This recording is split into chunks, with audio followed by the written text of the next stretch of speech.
ang mga kwento ng pag-ibig, kwento ng buhay at kwento ng pag-asa dito sa Barangay Love Stories. Love Stories.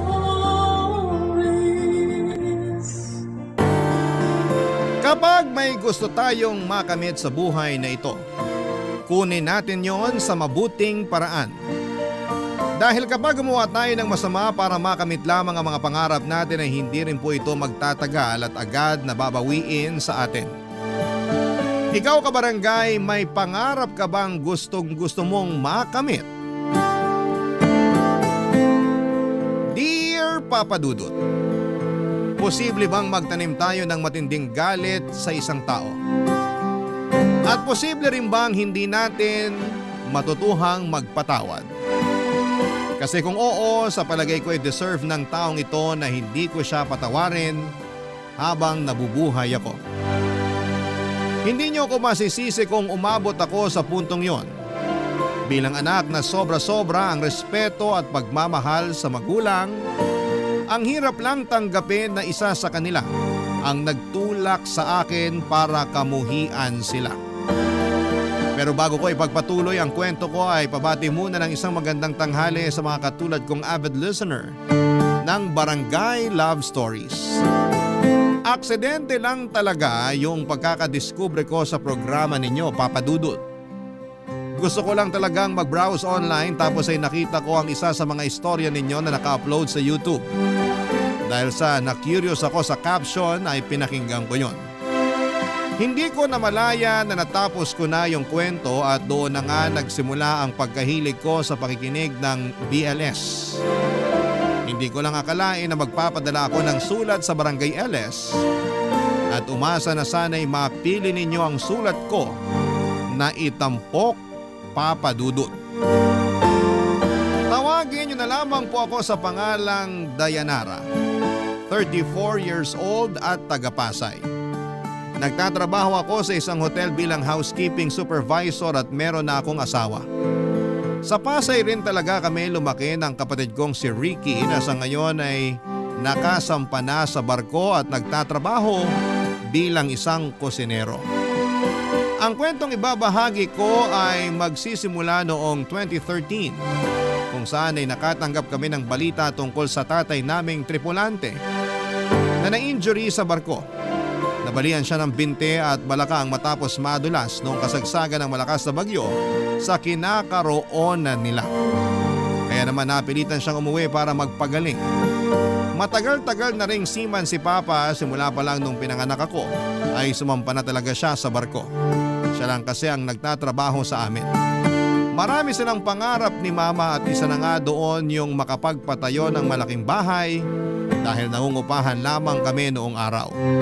Natupad naman yon pero hindi pa ito tapos gawin noong maaksidente ang tatay ko, Papa Dudut. Kaya nga hindi matanggap ni Mama ang nangyaring pansamantalang paghinto ni Papa sa pagtatrabaho dahil mas lalong matatagalan nang matapos ang pagpapagawa ng bahay namin, Papa Dudut.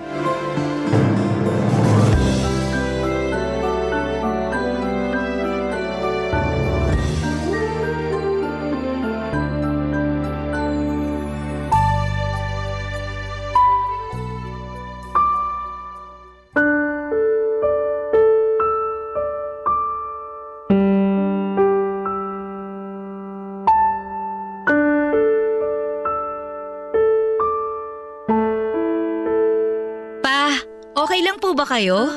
Oo naman, nak. Bakit mo natanong? Salubong po kasi yung kilay nyo eh. Nakakunot din yung noon ninyo kaya akala ko may masakit sa inyo eh.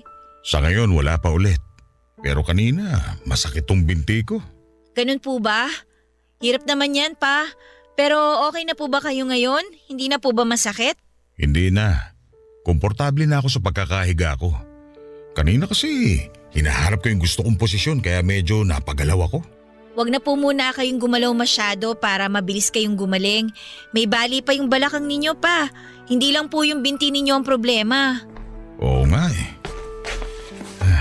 Oh, gising ka na pala, Joey. Dayanara, bakit nandito ka? Di ba sabi mo mag-apply ka ng trabaho ngayon? Ipagpapabukas ko na lang po yun, ma. Tsaka gusto ko pong bantayan si Papa kaya hindi muna ako umalis. Nandito naman ako ah. Ako na lang magbabantay sa papa mo. Maghanap ka na ng trabaho. Oh, sabi mo may interview ka dapat ngayon, di ba? Puntahan mo na, sayang din yun. Ayoko naman po talaga dun sa company na yun eh. Kayo lang naman na nagsabi sa akin na mag-apply ako dun. Aba, pihikang ka pa. Pasalamat ka nga, sinabihan kita na hiring sila eh. Tapos ngayong interview mo na, sasayangin mo pa? Ewan ko ba naman kung anong utak meron ka? Kasi simula mo pa lang pero dami mo ng reklamo sa buhay. Hindi naman po sa nagrereklamo ako, Ma. Ayoko lang po kasi talagang umalis kasi gusto kong alagaan si Papa. Wala namang mangyayaring masama sa papa mo kasi nga nandito naman ako. Hayaan mo na lang si Dayanara. Kung ayaw niya, edi wag. Marami pa namang ibang oportunidad. Anong kung ayaw di wag? Di ka ba nakakaintindi? Sayang nga yung oportunidad. Kung gusto mo, ikaw na lang ang pumunta sa interview na yon. Aba bakit ako? Mas lalong ayoko. Kaya nga wag mo nang piliting to si Dayanara. Tignan mo itsura niya. Halata namang ayaw niya tapos ikaw, todo yung pamimilit sa kanya. Ay Joey, hindi ko naman siya pinipilit ng todo. Ang akin lang kung anong trabaho yun nandyan na basong gabanan niya. Hirap dito sa anak mo masyadong choosy. Hindi naman po ako masyadong choosy, Ma. Basta. Yun din yun. Choosy ka. Ayoko lang naman na mawalan tayo ng pera. Lalo ngayong hindi na makakapagtrabaho ang tatay mo. Kaya nga habang meron pa tayong ginagastos, pinaghahanap na agad kita ng trabaho. Ano ba plano mong gawin sa diploma mo? Itago sa baul? Aba sana hindi ka nalang nag-aral. Sumusobra ka na, Salve. Anong sumusobra dun? Nagsasabi lang naman ako ng totoo. Hindi ganyan ang pagsasabi ng totoo. Dahil hindi mo na iniisip yung kapakanan at mararamdaman namin ng anak mo. Masyadong walang preno yung bibig mo. Kung nasasaktan ka pala sa mga sinabi ko, sana hindi mo hinayaan ang sarili mo na maaksidente. Hanggang ngayon sana nandun ka pa sa barko at nagtatrabaho. Ma, tama na po. Ano ba? Sige! Pagkampihan kayo ng papa mo! Kakampihan ko po talaga si Papa kasi grabe na kayo eh. Sa palagay niyo ba gusto ni Papa yung nangyari sa kanya? Kaya nga aksidente eh. Walang may gusto at hindi rin inaasahan. Pero kayo kung makapagsalita parang wala kayong pakialam kay Papa. Sa sweldo lang niya kayo may pake. Nak, hayaan mo na mama mo. Ganyan na siya kahit noon pa. Anong ibig mo sabihin, Joey? Na mukha akong pera? Parang gano'n na nga. Ay, lintik talaga kayo mag-ama. Diyan na nga kayo! Pinaiinit niyo ang ulo ko!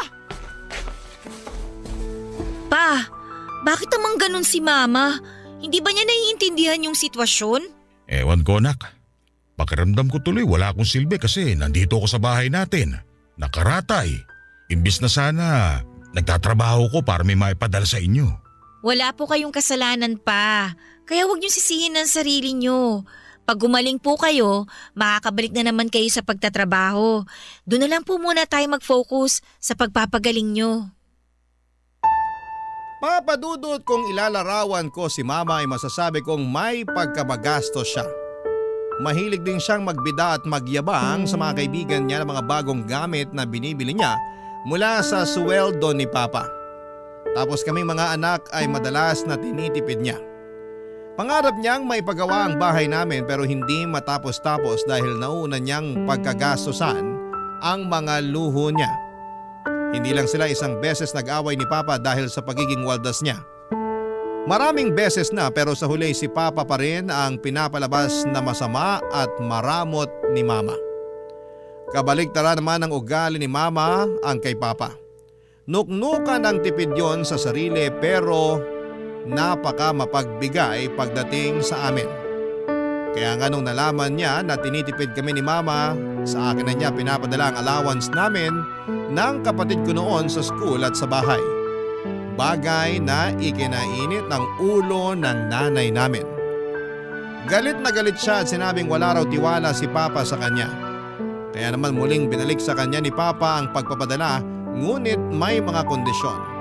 Kasama na roon ang pag-iipon nila ng pera sa bangko na gagamitin pampuhunan sa negosyo pag umuwi na si Papa sa Pilipinas. Kaya lang nagkagulatan na lamang noong nalaman naming walang laman ng bank account nila at hindi rin may paliwanag ni Mama kung bakit nagkaganon.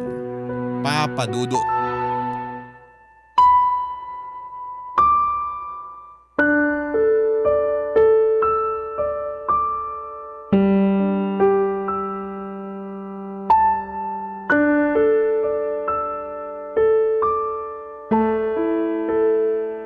Ulitin mo nga yung sinabi mo. Sabi ko ayoko na sumampa sa barko. Gusto ko na lang dito sa bahay. Hoy Joey, nababaliw ka na ba? Ano bang klaseng tanong yan? Para ka namang ewan kausap Salvi. Matagal-tagal ko na rin pinag-isipan yon. Saka sa kondisyon kong to, malabo na ako makasampa pa sa barko. Sa edad kong to, hindi ko nga alam kung gagaling pa ako. 50 ka pa lang naman ah. Mga kaedad mo nga dito sa atin nagbabanat pa ng buto. Yung iba mas matanda pa sa'yo. Tapos ikaw? Nagkasakit ka lang na panghinaan ka na ng loob? Ano plano mo sa buhay kung hindi ka nasasampa sa barko? Nakuha mo pa talaga magtanong? Planado ko na nga sana yung mga gagawin ko rito kung hindi mo nilusta yung pera ko sa bangko. Ha? Sobra ka naman sa nilustay. Totoo naman na. Kasi kung nandyan yung pera, bakit wala ka maipakita sa akin? Dito ko rin naman sa bahay ginamit yung pera. Kaya wag mo nga akong paratangan na parang pinagnakawang kita. Bakit? Hindi ba? Sumasobra ka na, Joey! Oh, Ma, tama na po.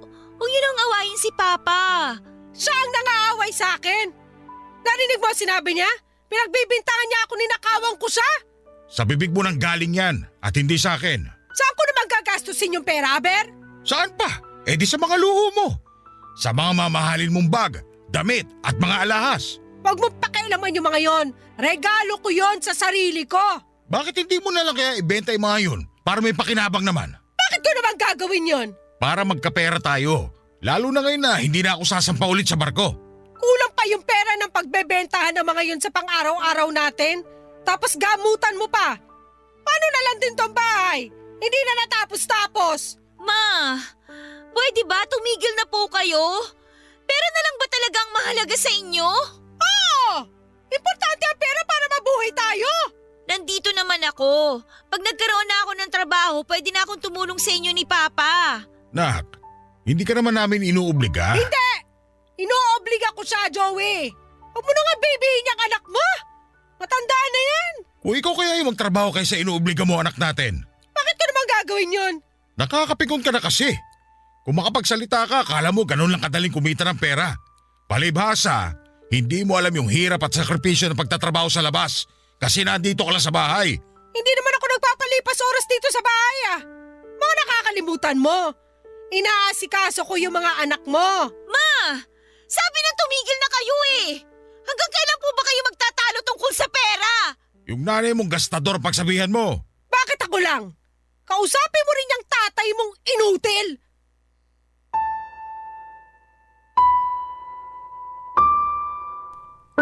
Papa Dudut, nalulungkot ako sa nangyayari sa pamilya namin. Lalo na sa mga balikat ko na atang ang mabigat na tungkulin na buhayin sina Mama at Papa. Nagsisimula pa lamang ako noon sa paghahanap ng trabaho pero grabe na yung pressure. Hindi rin nakakatulong Papa Dudut ang laging pagreklamo at pagtatalak ni Mama kay Papa. Awang-awa na ako sa tatay namin dahil lagi siyang sinasabihan ni Mama na walang silbi at inutil. Hindi ko lubos maisip kung bakit may ganong kasamang ina at asawa. Sa kabilang banda ay nagsika pa rin ako para makapag-apply ng trabaho. Kahit naman papaano ay may last pay pa si Papa na nakuha niya sa pinagtatrabahuhan niya. Kaya yun muna ang ginamit naming panggastos. Pero syempre kung anong higpit namin ng sinturon ay siya namang waldas ni Mama. Para siyang mababaliw kung hindi siya makakabili ng gusto niya. At kapag sinasaway siya ni Papa ay binabalik niya rito ang sisi at pinamumukha naman niya na kasalanan nito kung bakit kami gipit sa pera at naghihirap kami ng dahil kay Papa. Barangay Love Stories. Barangay Love Stories. Papa Dudut, dahil nagsisimula pa lamang ako sa trabaho ay hindi ganong kalaki ang sweldo ko. Kaya nga natuto akong mag-budget para mapagkasya lamang ang kinikita sa mga pangangailangan namin sa bahay. Kasama na doon ang allowance ng kapatid ko sa eskwelahan na noon ay graduating na rin at para din sa gamot ni Papa. Kaya nga pag wala na akong maibigay kay Mama na extra money ay naghihimutok siya sa akin at pinagsasalitaan ako ng hindi maganda. Halimbawa na doon ay yung tinitipid ko raw siya, hindi ko na siya mahal at maramot daw ako sa kanya. Papadudot masakit para sa akin na makarinig ng mga salitang ganon mula pa mismo sa mama ko. Inaasahan ko kasi na maintindihan niya ang sitwasyon namin pero maling-mali ako. Kung tutuusin ay hindi naman kami umabot sa puntong wala na kaming makain. Meron pa naman. Pero sadyang mapili lang si mama sa pagkain at gusto niya laging masarap na katulad daw ng mga napapanood niya sa TV o nakikita sa social media na kinakain ng mga kumare niya. Kaya nga tuwing sweldo ko ay binibilhan ko siya pero ni minsan ay hindi siya nagpasalamat. Minsan madalas ay nagreklamo pa siya dahil nahuli raw ako ng bili at iba na ang craving niya ng mga oras na yon. Kaya nga tinamad na akong pasalubungan siya kasi pinamumukha niya sa akin na hindi ko siya ma-spoil katulad ng ibang anak na mga kaibigan niya. Bunga noon ay lagi na lamang akong malungkot, bagay na hindi nakaligtas sa mapag-obserbang mga mata ng tatay ko.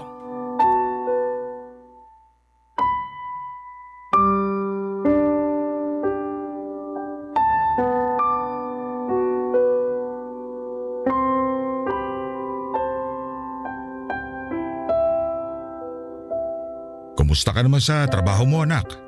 Okay lang naman po, pa. Mabait naman po sa akin mga kasamahan ko doon. Tinuturuan nila ako kapag hindi ko alam yung gagawin. Tsaka lagi nila akong pinupuri kapag nagagawa ko ng maayos yung trabaho. Lalo tuloy akong ginaganahan na pumasok. Naalala ko, may ganyan din akong kasamahan sa trabaho. Bale, boss ko siya. Lagi niya akong pinupuri kapag maayos ang trabaho ko. Kahit pareho kaming lalaki, nalalambingan talaga ako sa kanya. Pero sa totoo lang, hindi lang naman siya sa akin ganun. Kasi mabait din siya at mahilig mamuri ng iba pa naming kasamahan kaya nga kahit mabigat yung trabaho namin napapagaan dahil maayos siyang makitungo. Sabi ko na nga be, importante talaga na maayos yung mga kasamahan mo sa trabaho para maging maayos din pakiramdam mo habang nagtatrabaho. Oo, nak. Kaso, sigurado mamimiss niya kayo kasi hindi na kayo sasampa sa barko. Oo, pero sabi niya sa akin nung isang beses na nagkausap kami sa cellphone, bibisitahin niya ako rito sa bahay pag dumaong na ulit dito sa Pilipinas yung barko nila. Ganun po ba? Ayos yun. Para naman kahit po papano malibang kayo habang nagpapagaling.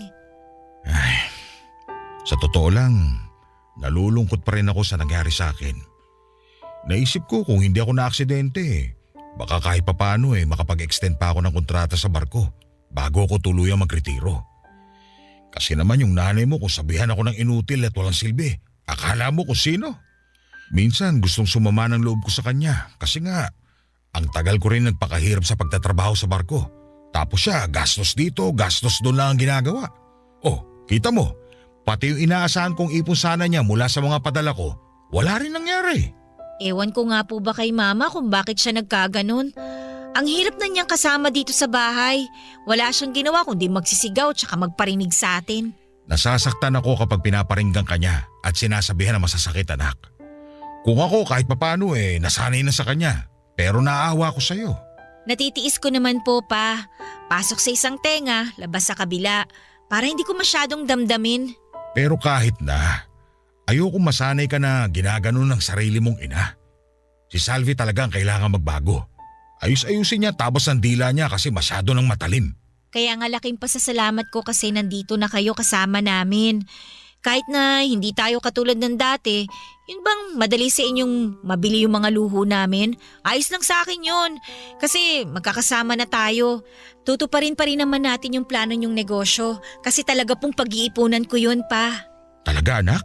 Opo pa. Kaya nga po magpagaling talaga kayo. Salamat pero ayoko nang isipin mo yun. Baka lalo ka lang kasi mabigatan Ikaw na nga lang gumagastos dito sa bahay. Saka ikaw na rin nagbibigay ng allowance sa kapatid mo. Malapit na rin naman po siyang gumraduate. Nag-uusap na kami na pagtutulungan namin ang gastusin dito sa bahay para hindi ako mahirapan. Kaya ako na pong bahala sa negosyo nyo. Basta dapat pangako nyo sa akin na magpapagaling kayo, ha? Oo naman, nak. Salamat kasi kahit wala man akong maraming pera, meron naman akong mababait na mga anak. Para sa akin, kayo ng kapatid mo ang yaman ko na hindi matutumbasan ng kahit magkanong halaga.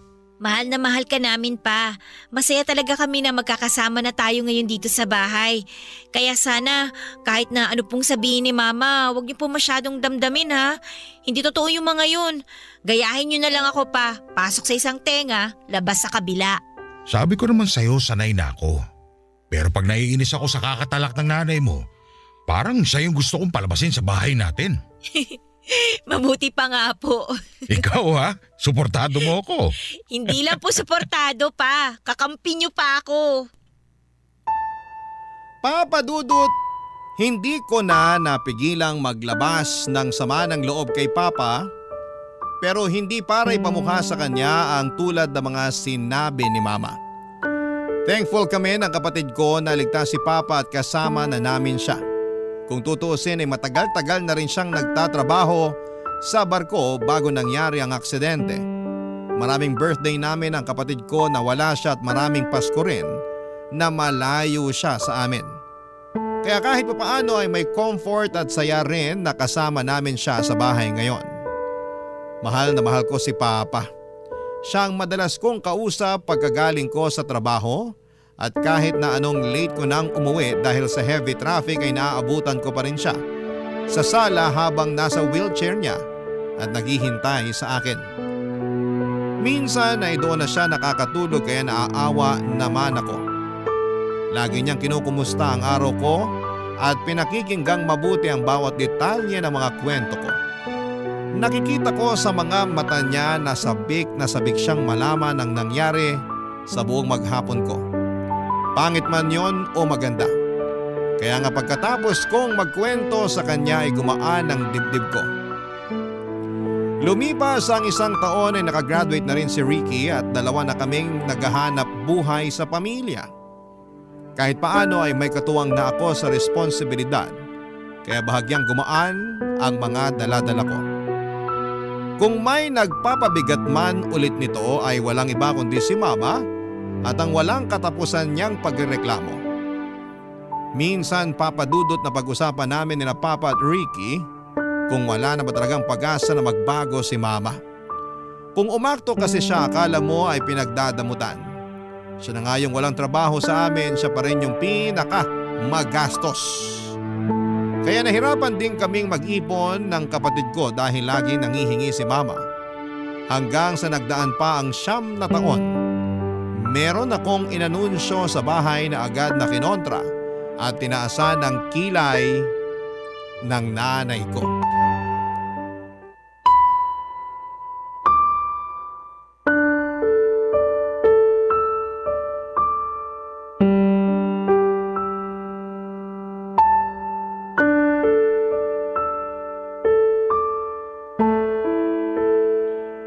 Nasaan na ba yung kapatid mong yon?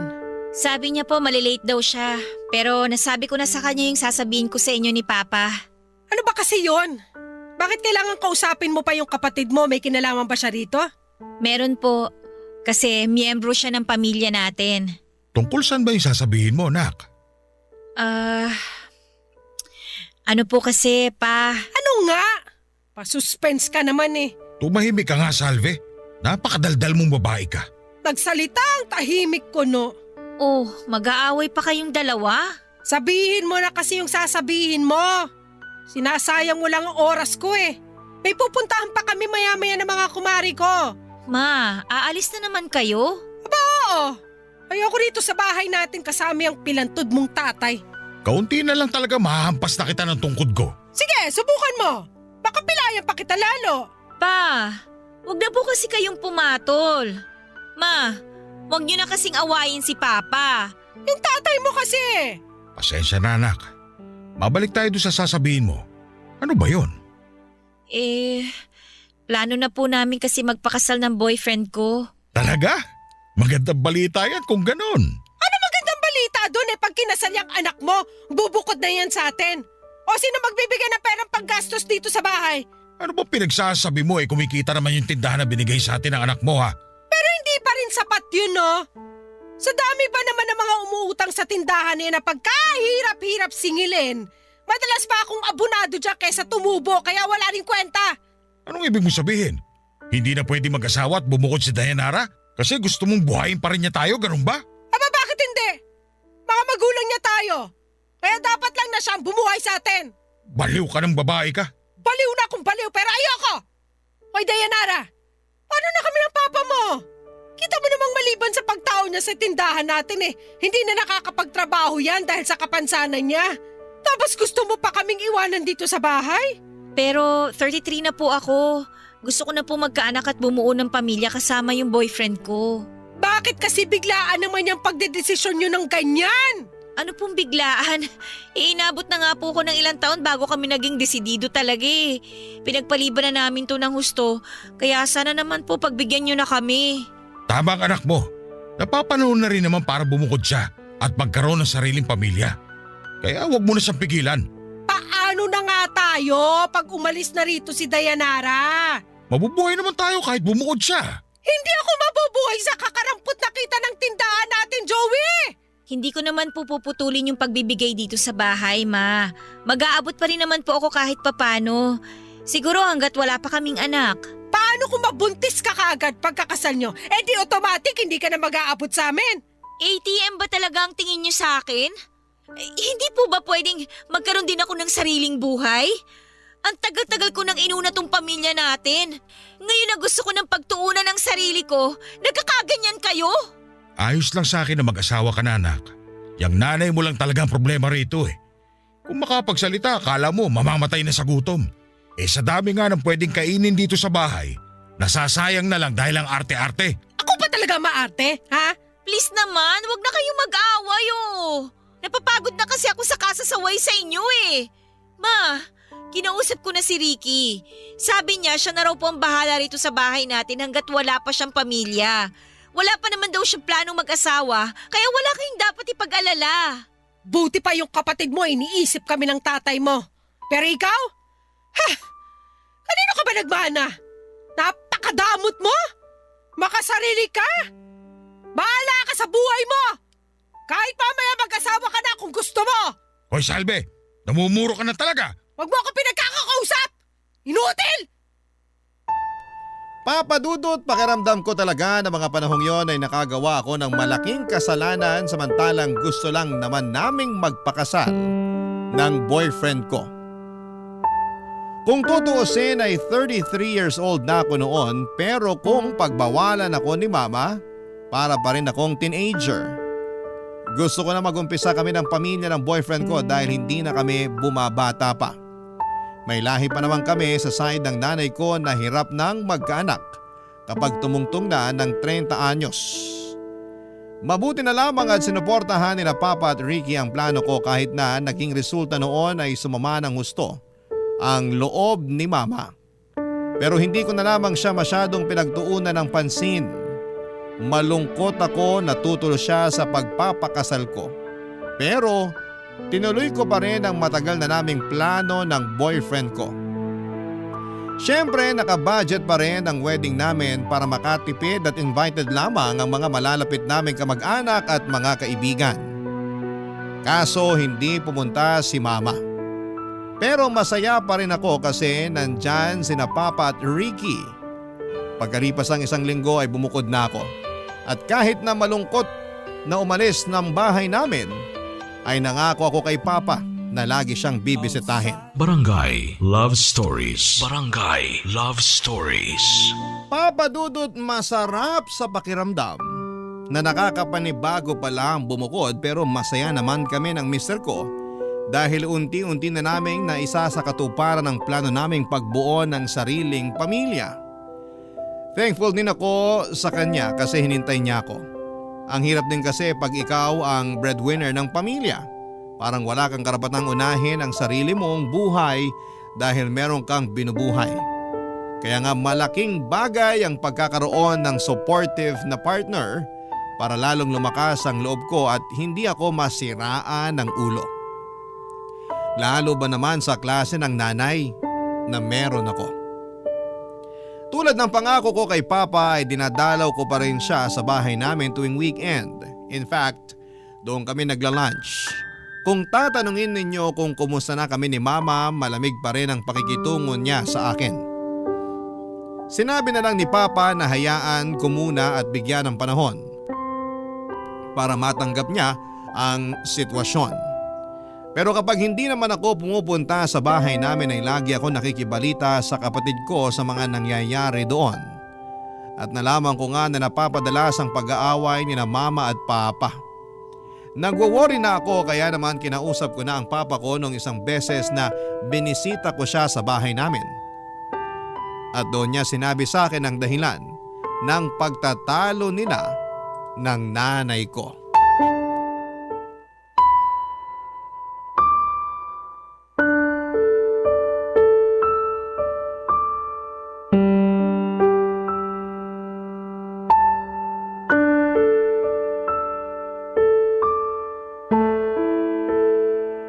Totoo po ba yung sinabi niyo, pa? Oo, nak. May ibang lalaki ang mama mo. Huling-huli ko siya na madalas niyang kausap sa cellphone. Base sa kwento ng mama mo, mayaman daw yung lalaking nakilala niya sa kasino. Kasino? Nagkakasino si mama? Oo. Kaya pala madalas nawawala yung benta namin sa tindahan kasi pinasusugal niya. Pero hindi naman po marunong magsugal si mama. Saan po siya natutong magkasino? Malamang sa mga kumare niyang masamang impluensya. Pero napaisip ako baka matagal na rin niyang gawain yun. Pakiwari ko simula pa lang nung nagtrabaho ko sa barko. Kaya nga wala siyang maipakitang pera sa bangko pag uwi ko. Hindi naman po siguro. Kasi madalas niya nung pagkagastusan mga mamahaling gamit niya. Pero wala na yung mga yun ngayon. Ano pong ibig niyong sabihin? Binenta niya na lahat para may maipangsugal siya. Katulad ngayon, wala siya rito sa bahay. Malamang nandun yun sa kasino. Grabe naman po si mama. Tapos nakuha niya pa manlalaki. Ibig bang sabihin nun, pinamumukha niya sa akin na kayang-kaya niya akong palitan dahil lang ganito ako? Hindi naman po siguro, pa. Hindi naman nagbagong tingin sa akin ng mama mo simula nung mapilay ako. At kahit anong gawin ko para mapatunayan sa kanya na kaya ko pa rin magtrabaho, na may silbi pa rin ako sa pamamahay na to, wala pa rin saysay kasi hindi niya pa rin yun nakikita. Lagi lang niyang bukang bibig yung pagiging inutil ko. Huwag po kayong magsalita ng ganyan. Lalo na't hindi nyo naman po ginusto yung nangyari sa inyo. Tsaka, kahit may kapansanan kayo, masipag pa rin kayo, pa. Sa totoo lang, bilib nga po ako sa inyo eh. Kaya huwag nyo pong pagsasalitaan ng masama ang sarili ninyo. Hindi ko lang mapigilan kasi nahihirapan na akong tiisin ng nanay mo. Imbis na tulungan niya ako para maging mabuti yung nararamdaman ko, dinadagdagan niya pa yung bigat sa dibdib ko. Buti na lang, nandiyan kayo ng kapatid mo. Kasi kung nagkataon na kaming dalawa lang ng nanay niyo, baka nasiraan na ako ng ulo. Tapos ngayon, dinagdagan niya pa yung atraso niya sa akin sa pagkakaroon ng ibang lalaki. Hindi na talaga siya nahiya sa akin, anak. Tama kayo. Sobra na si mama sa mga ginagawa niya. Hindi na niya binigyan ng kahihiyan ng pamilya natin. Tapos binasus pa niya ang kasal ninyo. Hayaan niyo pa. Kakausapin ko siya pagdating niya. Baka mag-away lang kayo, nak. Mag-aaway po talaga kami kasi hindi nakakatuwa yung mga pinaggagawa niya. Iniisip ko lang na baka lalong mapalayo loob niya sa'yo pag nalaman niyang sinumbong ko yung panlalalaki niya. May karapatan naman po kaming malaman yon kasi mga anak niyo kami. Isang buong pamilya tayo kaya dapat alam din namin ang mga nangyayari sa inyo. Hindi naman porke bumukod na ako eh. Wala na po akong pakialam sa inyo dito. Siyempre, nag-aalala po ako sa inyo. Lalo na ngayon na gumagawa pala ng kalukuhan yan si mama. Ay, ewan ko ba sa mama mo? Hindi ko na alam kung anong gagawin ko sa kanya. Nasasaktan ako pero mas lamang yung pagod ko na pakisamahan yung ugali niya. Kaya hindi ko na lang di siya kinukompronta. Kaya siguro iniisip niya na ayos lang sa inyo yung ginagawa niya dahil hindi kayo nagsasalita. Pero ako nang gagawa nun pa. Kakausapin ko si mama at kung kailangan na makarinig siya ng mga hindi magagandang salita, hindi ako mangingime para naman magtanda siya. Nakakapagod na siyang intindihin. Puro na lang problemang dala niya sa pamilya natin. Papa Dudut, hindi ako makapaniwala na meron pa palang ilalabas na mas masama ang ugali ni mama nang malaman ko mula mismo kay Papa na may ibang lalaki siya. At hindi na siya nahiya dahil dinadala pa raw niya ang lalaki niya sa pamamahay namin. Wala namang magawa si Papa dahil lumpo siya. Kahit na nakakalakad siya sa tulong ng wheelchair at tungkod niya, mabibilang lang sa daliri ang mga hakbang na magagawa niya nang hindi siya napapagod. Sa loob kasi ng 10 taon ay hindi naman tuluyang gumaling ang baling binte at balakang niya. Kaya naman, nakadagdag-dagok yon sa pagsasama nila ni Mama. At dahil napuno na ako ay agad kong kinumpronta si Mama tungkol sa sumbong ni Papa sa akin. At nakakagulat lang na buong pagmamalaki niyang pinatotohanan sabay sabing ginagatasan lang naman daw niya ang lalaki niya. Dahil kulang daw ang perang binibigay namin sa kanya kaya niya nagagawang kumabit. Kinilabutan ako sa katwiran ni Mama dahil napakabaluktot. Tapos ay hindi ko akalain na magagawa niyang gumamit ng ibang tao makuha lamang niya ang mga bagay na gusto niya. Para na niyang binenta ang dignidad niya kapalit ng pera. Ang sakit-sakit sa parte ko bilang anak na wala akong magawa sa kalokohan ng mama ko. Tapos mas doble yung sakit dahil harap-harapan niyang iniiputan si Papa sa ulo. Kaya nga nung napuno na ako sa kanya ay tinakot ko siya na pwede namin siyang idemanda dahil kasal siya pero may kinakalantaring iba. Sa kabila ng lahat ng napag-usapan namin ay hindi niya pa rin tinigilan ang pakikipag-ugnayan sa lalaki niya. Isang araw, isang pangyayari ang aktwal kong nasaksihan sa bahay namin nang dumalaw ako doon, Papa Dudut.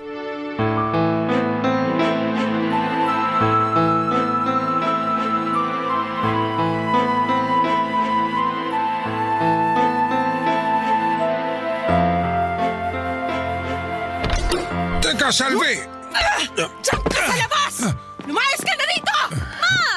Bakit niyo tinulak si Papa? Pa, ayos lang ba kayo? Ayos lang, nak. Medyo masakit lang tong balakang ko. Aalalayan ko na po kayong tumayo. Sige, anak. Salamat. Aba, biglaan naman ang pagdating mo. Pero buti na rin yun para masundo mo na yung tatay mong pilay. Ang kapal ng mukha mo, Salvi! Mukha mo ang makapal! Naati mo na binubuhay ka ng mga tao sa paligid mo? Wala ka ng silbi sa pamamahay na to kaya lumayas ka na! Bahay ko rin to, kaya hindi mo ako mapapalis! Sa akin nakapangalan ng titulo nito kaya wala kang habol dito! Bakit niyo ba pinapaalis si Papa? Dito na kami titira ng boyfriend ko! Boyfriend? Oo! Akala ko ba hiniwalayan niyo na yung lalaking yon? Anong pinagsasasabi niyo na dito na kayo titira? Eh bahay din namin to! Bahay ko lang to! May sarili ka ng bahay, di ba? Tapos sa akin to nakapangalan kaya patitirahin ko yung gusto kong patirahin dito. Kaya magsasama na kami dito ng boyfriend ko. Hindi kami papayag, Ma! Wala ka magagawa. Desisyon ko yon. Total, hiwalay na rin kami ng tatay mo. Hiwalay? Ano pinagsasasabi niyong hiwalay? Nakipag-hiwalay na ako sa kanya. Kasi ayoko na siya makasama sa pamamahay ko. Tsaka hindi ko na siya mahal. Kaya hayaan niyo na lang ako na maging masaya. Gusto niyong maging masaya kahit na maging miserable si Papa? Anong klaseng asawa kayo? Yung klase ng asawa na hindi magtitiis sa pag-aalaga sa inutil na yan hanggang tumanda ako at mamatay. Mataas ang pangarap ko sa buhay. Alam mo yan. Sabi ko nga noon, pag natapos tong bahay natin, gusto ko namang sumama sa mga kumari kong magliwaliw sa iba't ibang lugar. Pero hindi ko magawa makaalis dito sa Pilipinas kasi wala tayong kapera-pera. Kasalanan lahat to ng tatay mo dahil na-aksidente siya tumigil sa pagtatrabaho. Eh di sana buhay reyna na ako ngayon at hindi taga-alaga ng katulad niyang inutil. Kayo ang totoong inutil! Ano sinabi mo? Ang sabi ko, kayo yung totoong inutil dito at hindi si Papa! Napakabastos mo at walang modo! Kayo yung bastos! Ang kapal ang mukha nyo! Kinain na kayo ng kasakiman nyo para paalisin nyo si Papa! Tapos ang kapal pa ng mukha nyo na sumbatan si Papa at sabihang inutil! Eh kayo nga yung walang silbi eh! Hoy, Dayanara! Hindi kita pinalaking bastos! Mahadera kang babae ka? Masusungal-ngal talaga kita! Anong pinalaking pinagsasasabi nyo? Hindi naman talaga kayo naging nanay sa amin ng kapatid ko! Tsaka, nagpapasalamat ako dahil hindi nyo ako pinalaki! Kasi kung nagkataon, eh dinagmana ako sa pagiging ganit ninyo! Itiko mo na yung bunganga mo! Magsama kayo niyang tatay mong inutil! Umalis na kayo sa harapan ko! Mga buwisit kayo sa buhay ko! Mga salot! Papa Dudut, wala na kaming nagawa noong pinaalis kami ni Mama sa bahay. Ayaw na rin namang makisama sa kanya ni Papa kasi pagod na raw siya at nasasaktan sa mga pinaggagawa ng nanay ko. Kaya naisipan kong isama na lamang siya sa bahay namin ng asawa ko Tapos nung sumunod na araw ay nalaman kong pinaalis na rin ni Mama sa bahay si Ricky. Mabuti na lang at may kakayahan nang makarenta ng sariling mauupahan ng kapatid ko kaya hindi naging problema ang tutuluyan niya. Galit na galit kami kay Mama pero mas nangibabaw doon yung mga katanungan tulad ng paano niya nagawa sa amin ang mga bagay na yon. Samantalang kami ang pamilya niya. Ayaw na rin naman siyang ipademanda ng papa ko dahil dagdag gulo lang daw yon. Sinabi rin niya na hayaan na lang namin si Mama sa kagustuhan nito. Kaya kahit labag sa kalooban namin ang kapatid ko ay sinunod namin ang desisyon ni Papa at nirespeto ang gustong mangyari ng tatay namin. Tuluyan na kaming kinalimutan ng nanay namin Papa Dudut at kinalimutan na rin namin siya. Pero lagi pa rin siyang naaalala ni Papa kaya madalas siyang malungkot. Wala naman akong magawa para mabawasan ang sakit na nararamdaman niya. Kasi sa tuwing nakikita ko siyang malungkot at palihim na umiiyak, ay nadudurog ang puso ko. Bilang anak, ayaw kong nasasaktan ng magulang ko.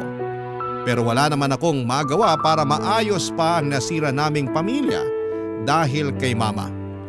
Kaya lang akala ko ay wala nang lalala pa sa sitwasyon. Pero pagkalipas lang ng 2 buwan ay na-stroke ang tatay namin na naging dahilan para tuluyan na siyang kunin sa amin. Ang sakit-sakit mamatayan ng tatay. Habang sinusulat ko po ito ay naiiyak pa rin ako. Hindi ko alam kung papaano ilalarawan ang sakit. Kulang na lang ay mamatay din ako ng araw na yon. At magpahanggang sa ngayon ay hindi ko pa rin tanggap ang nangyari kay Papa. Sinisisi ko pa rin si Mama na hindi man lang dumalaw sa burol at libing ng tatay namin. Kaya nga lalong nadagdagan yung galit at hinanakit ko sa puso ko para sa sarili kong ina.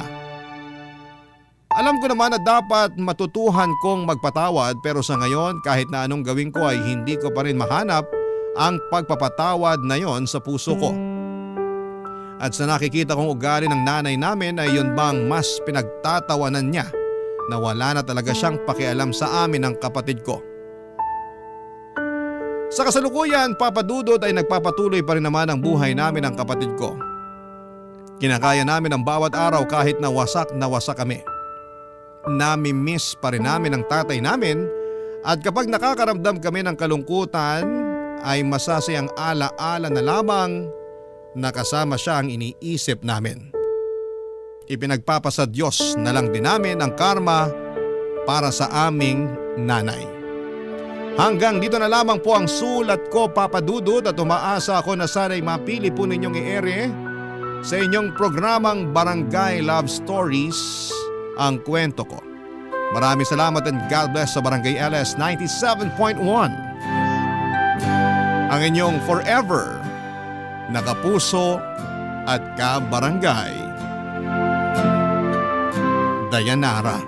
Nagustuhan ng iyong napakinggan? Ituloy yan via live stream sa www.gmanetwork.com/radio. Barangay LS. In Mega Manila, 97.1. Forever.